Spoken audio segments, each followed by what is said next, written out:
ओम शांति। आज ब्रह्मा कुमारी ईश्वरीय विश्वविद्यालय माउंट आबू द्वारा आयोजित 4 दिवसीय ग्लोबल समिट, जिसका विषय है spirituality for clean and healthy society, का आज इनागुरल सेशन है। इस सेशन में मंच में विराजमान राजस्थान के राज्यपाल श्री हरिभाऊ बागड़े जी, राजजगिनी मोहिनी बहन जी और जयंती बहन जी, राजजगी ब्रिजमोहन भाई जी और मृत्युंजय भाई जी, ब्रह्मा कुमारी परिवार के सभी राजजगी भाई और बहनों, देवियों और स्वजनों, स्वच्छ और स्वस्थ समाज के लिए आध्यात्मिकता विषय पर आयोजित इस ग्लोबल समिट में आप सबके बीच उपस्थित होकर मुझे अत्यंत प्रसन्नता हो रही है। जिस संस्था का लक्ष्य है 100 परिवर्तन से विश्व परिवर्तन, कहा जाता है आत्मा कुशले सर्व सिद्धि। जब आत्मा कुशल हो, स्वच्छ हो, स्वस्थ हो, तो सब कुछ अपने आप सिद्ध हो जाता है। उसके द्वारा इस विषय पर ग्लोबल समिट का आयोजन सर्वथा उचित है। काल शाम और आज अमृत बेला मानसरोवर में बाबा का रूम में मुझे कुछ समय बिताने का सौभाग्य मिला।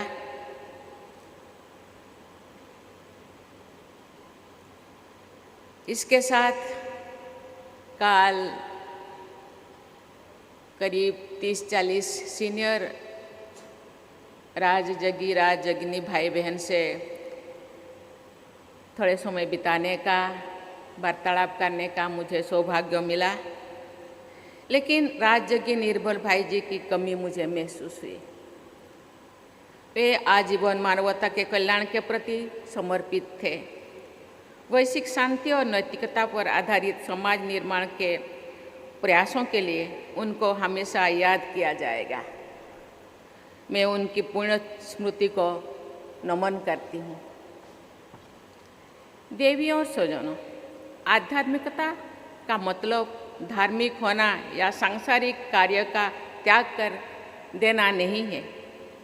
आध्यात्मिकता अर्थ है अपने भीतर की शक्ति को पहचान कर अपने आचरण और विचारों में शुद्धता लाना। मनुष्य अपने कर्मों का त्याग करके नहीं, बल्कि अपने कर्मों को सुधार कर बेहतर इंसान बन सकता है। विचारों और कर्मों में शुद्धता जीवन के हर क्षेत्रों में संतुलन और शांति लाने का मार्ग है। ये एक स्वस्थ और स्वच्छ समाज के निर्माण के लिए भी आवश्यक है। ये माना जाता है कि स्वच्छ शरीर में ही पवित्र अंतःकरण का वास होता है। सभी परंपराओं में स्वच्छता को महत्व दिया जाता है। कोई भी पवित्र क्रिया करने से पहले स्वयं और अपने परिवेश की साफ सफाई का ध्यान रखा जाता है। लेकिन स्वच्छता केवल बाहरी वातावरण में नहीं, बल्कि हमारे विचारों और कर्मों में भी होने चाहिए। कहा जाता है, मेरे पूर्व राजजगिनी जयंती बहन, मोहिनी बहन, ब्रिजमोहन भाई, मृत्युंजय भाई सभी ने बोले, हम परमात्मा के संतान हैं। परमात्मा विचित्र है, हम भी विचित्र हैं। स्वच्छ और शुद्ध स्वरूप है, हम भी स्वच्छ और शुद्ध है। लेकिन यहाँ आके हम अपने आप को दाग लगाए हैं। काम, क्रोध, लोभ, मोह, हिंसा, द्वेष, गर्व, अहंकार का एक टेंटेड हुए। इसलिए उसी को स्वच्छ बनाना है। मैं जो बता रही थी, आत्मा कुशले सर्व सिद्धि। जब आत्मा शुद्ध होगा, सब सिद्धि हो जाएगी।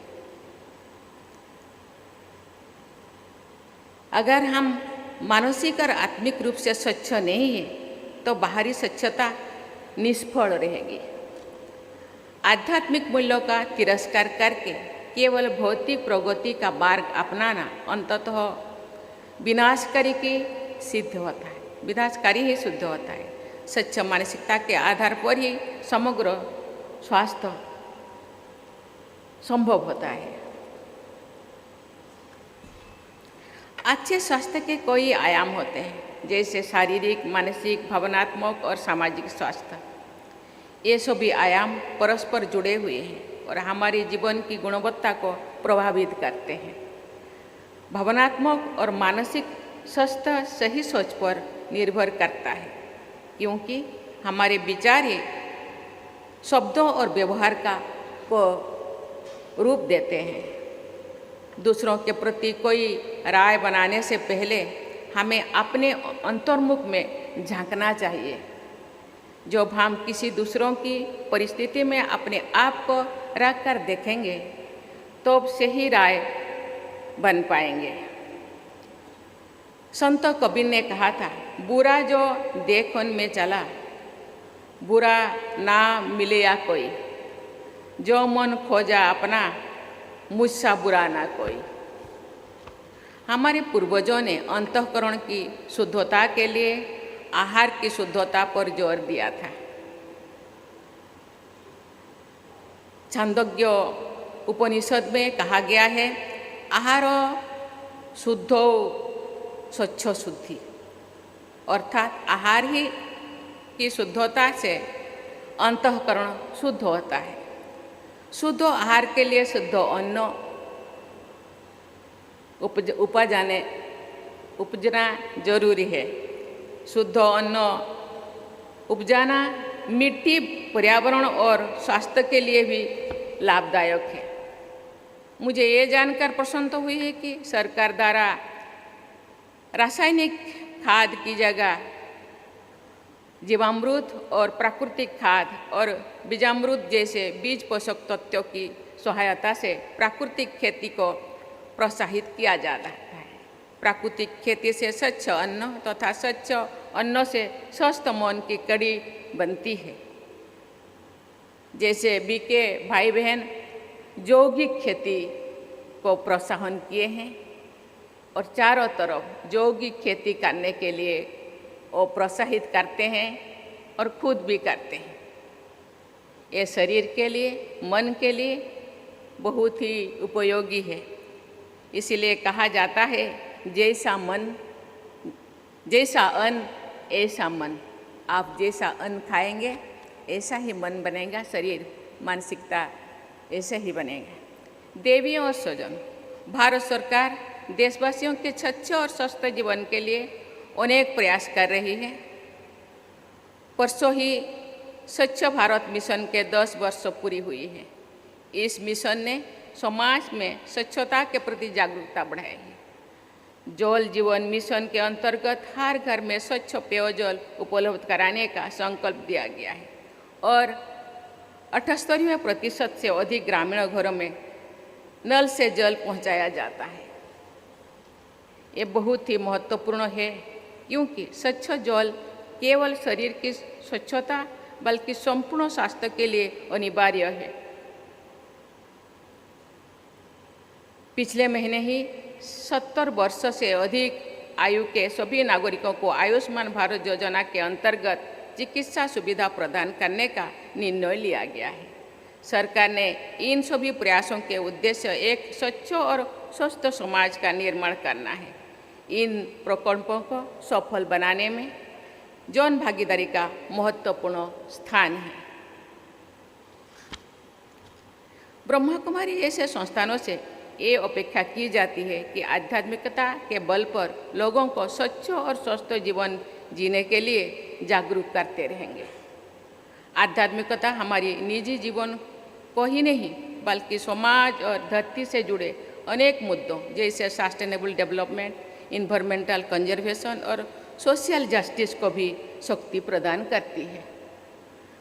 अन्न, जल और वायु की शुद्धता से समग्र जीवन शुद्ध और स्वस्थ हो जाता है। आज विश्व के अनेक हिस्सों में अशांति का वातावरण व्याप्त है। मानवीय मूल्यों का ह्रास हो रहा है। ऐसे समय में शांति और एकता की महत्ता और अधिक बढ़ रहा है। शांति केवल बाहर ही नहीं बल्कि हमारे मन की गहराई में स्थित होती है। जब हम शांत होते हैं तो भी हम दूसरों के प्रति सहानुभूति और प्रेम का भाव रख सकते हैं। इसलिए मन, वचन, कर्म सबको स्वच्छ रखना होगा। ब्रह्मा कुमारी जैसे संस्थानों के योग और अध्यात्म की शिक्षा हमें आंतरिक शांति का अनुभव कराती है। ये शांति न केवल हमारे भीतर बल्कि पूरी समाज में सकारात्मक बदलाव लाने की क्षमता रखती है। मुझे विश्वास है यहाँ यूनिवर्सल पीस और हार्मनी पर आयोजित सत्रों में विश्व शांति के नए रास्ते निकल कर आएंगे। ये समिट आज से 7 तारीख तक चलने वाला है। मुझे लगता है ये 4 दिनों में बहुत सारे सत्र आएंगे। ये विश्व शांति या विश्व को स्वच्छ और हेल्दी बनाने में जरूर ये लाभदायक होगा। आज जब हम ग्लोबल वार्मिंग और पर्यावरण प्रदूषण के विपरीत प्रभावों से जूझ रहे हैं तो अब इन चुनौतियों का सामना करने के लिए सभी संभव प्रयास करने चाहिए। मनुष्य को ये समझना चाहिए कि वो इस धरती का स्वामी नहीं है बल्कि पृथ्वी के संरक्षण के लिए जिम्मेवार है। हम ट्रस्टी है, हम ओनर नहीं है। इसलिए ट्रस्टी के रूप में ये धरती, ये प्लानेट को हम लोगों को उसी दिशा में केयर लेना है, संभालना है, आगे बढ़ाना है। इसे अपने विवेक से इस ग्रह की रक्षा करनी है। मुझे ये जानकर प्रसन्नता हुई है कि इस समिट के एक सत्र में क्लाइमेट चेंज का सामना करने के लिए सामूहिक उपायों पर भी चर्चा होगी। हम जानते हैं कि अभी जैसे क्लाइमेट जो है चेंज हो रहा है, कहीं ज़्यादा बारिश होने के बाद बाढ़, सुनामी का परिस्थिति है, कहाँ सुखाड़ है, लोग तरह तरह के परेशानियाँ झेलते हैं। इसीलिए परिवेश को सुस्त करने, जितने मनुष्य की पॉपुलेशन बढ़ रहा है, जैसे पॉपुलेशन उसी हिसाब से हम लोगों को पेड़ पौधे काट रहा है। आज मैं वहाँ एक पेड़ लगाई हूँ। भारत सरकार ने 140 करोड़ भाई बहनों से अनुरोध किए हैं, हर भाई बहन एक एक माँ के नाम पे एक पेड़ लगाए। साल में 140 करोड़ हम पेड़ लगाएं तो मुझे लगता है 2-4 साल में पेड़ पौधों का संख्या बढ़ जाएगा। जो क्लाइमेट चेंज हो रहा है वो भी आहिस्ता आहिस्ता सुधर जाएगा। ये जल वायु जो प्रदूषित हो रहा है, मुझे लगता है आहिस्ता आहिस्ता प्रदूषण होना बंद हो जाएगा।